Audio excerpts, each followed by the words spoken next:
Bien.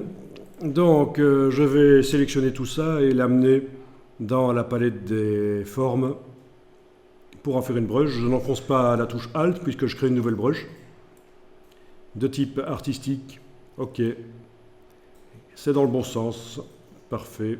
Enfin, presque parfait, parce que vous allez voir qu'il va y avoir un petit problème.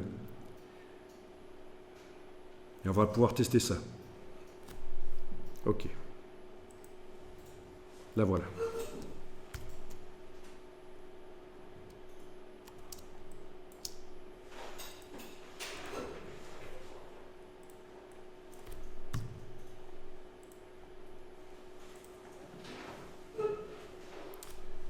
Ok, je supprime les formes là qui sont sur le plan de travail.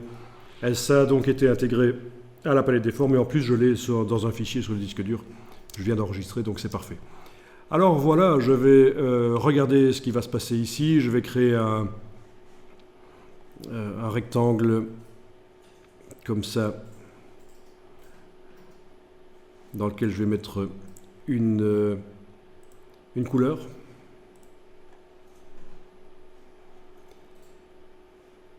Je clique avec la flèche noire à côté, il n'est plus sélectionné, et je vais aller mettre des brushes, les fameuses brushes que je viens de faire, là je vais les mettre attachées à cette espèce de tronc. Donc je prends ici, voilà, j'active, je prends le pinceau, je commence à dessiner là, parce que je veux attacher là. Ok, ça marche pas trop mal. Sauf que là ça marche pas, regardez ce qui se passe. Je recommence. Bon, pour la partie droite, là, ça marchait. Mais regardez ce qui se passe ici. C'est super important de faire ça, de remarquer que ça fait ça. Je veux attacher là. Donc le bout du pinceau est là. Si j'enfonce la touche verrouillage majuscule, j'ai même une croix, c'est encore plus précis. Hein. La touche Caps Lock. Donc je démarre là. Je trace. Eh ben, c'est pas attaché. Vous voyez, il y a un espace, c'est bizarre. Hein.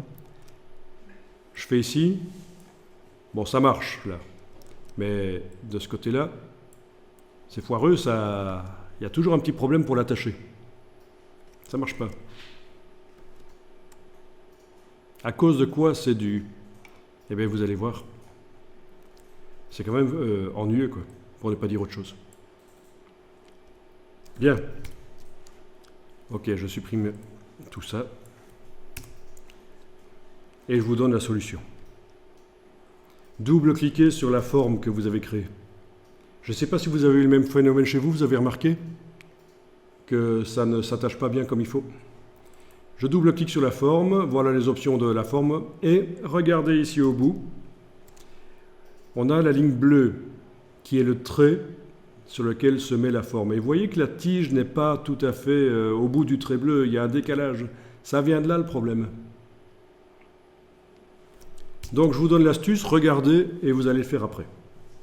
Là, j'annule les options.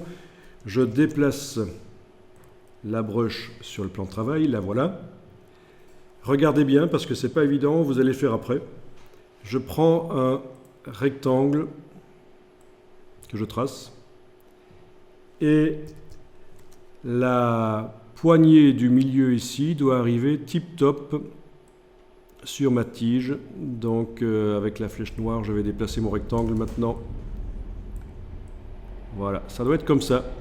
Avec les flèches au clavier, je peux même déplacer un peu mieux. Vous voyez, la poignée du milieu du côté gauche du rectangle correspond à la tige. Le reste du rectangle doit englober la forme, sans aller contre nécessairement. Ah oui, c'est vrai qu'en faisant ça, ma poignée là n'est plus au milieu. Donc il faut que je fasse une largeur assez valable et puis remonter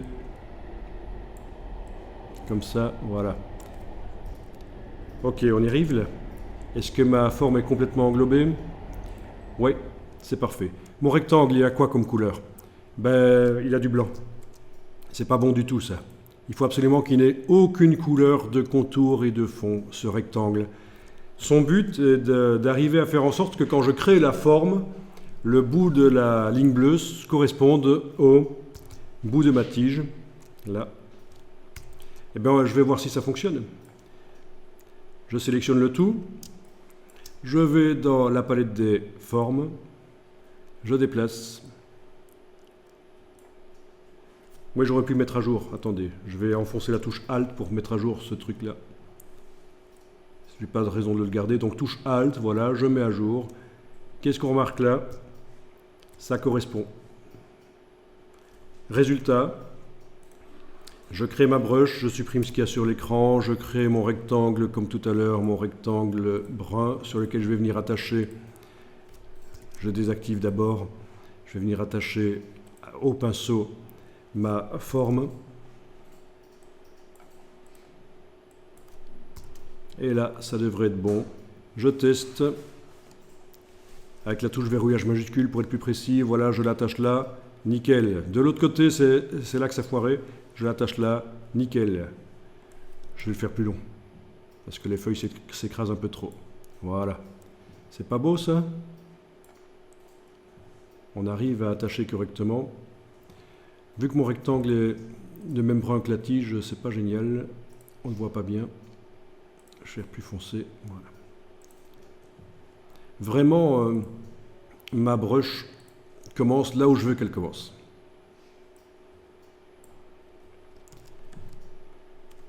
Bon, ça c'est très sympa pour faire des illustrations, comme vous le voyez.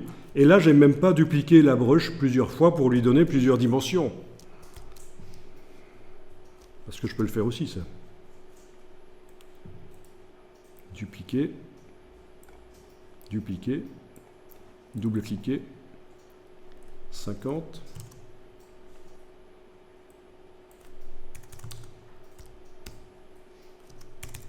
« 50%. Je vais l'appeler plusieurs branches. Ok. Celui-là, on va s'appeler plusieurs branches 100%. Celui-là, je le mets par exemple à 25. Donc j'en ai un à 100, l'autre à 50, l'autre à 25. Donc même principe que ce qu'on a fait précédemment, sauf qu'on le fait sur une brush plus complexe. Ok, je vais réessayer ça. Donc la grande branche.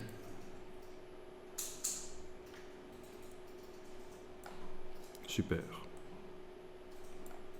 Ok. La plus petite va venir au-dessus. Voilà. La plus petite encore va venir tout au-dessus. Comme dans un vrai arbre. Hein. Plus on est au-dessus, plus c'est petit. En principe. Voilà. Encore des grandes en dessous. Voilà.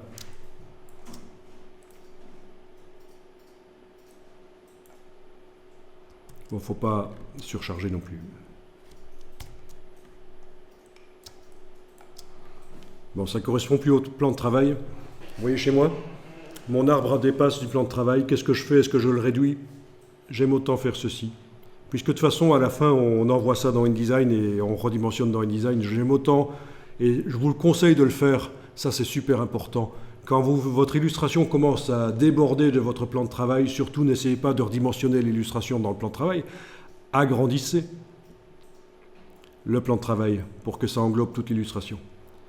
Et le format, on s'en occupe pas. Vous allez vous dire, oui, mon format c'est un A4, et là ça n'est plus un A4 parce que j'ai agrandi. Je suis à il faut aller voir là au-dessus, 40 cm sur 26, c'est à peu près un A3, alors qu'on avait un A4 au départ. Ben oui, mais c'est pas grave, parce qu'après on amène dans InDesign, on redimensionne dans InDesign, on recadre l'illustration, on ne s'occupe surtout pas, voilà, donc très très bonne astuce, n'essayez pas de réduire pour que ça rentre dans le plan de travail, augmentez plutôt le plan de travail avec l'outil plan de travail. Parce que quand vous réduisez, parfois les choses changent, les choses bougent, notamment les contours peuvent se redimensionner, ça dépend comment Illustrator est réglé. Les effets spéciaux se redimensionnent si vous en avez mis. C'est vraiment la cata de redimensionner pour faire rentrer dans le plan de travail.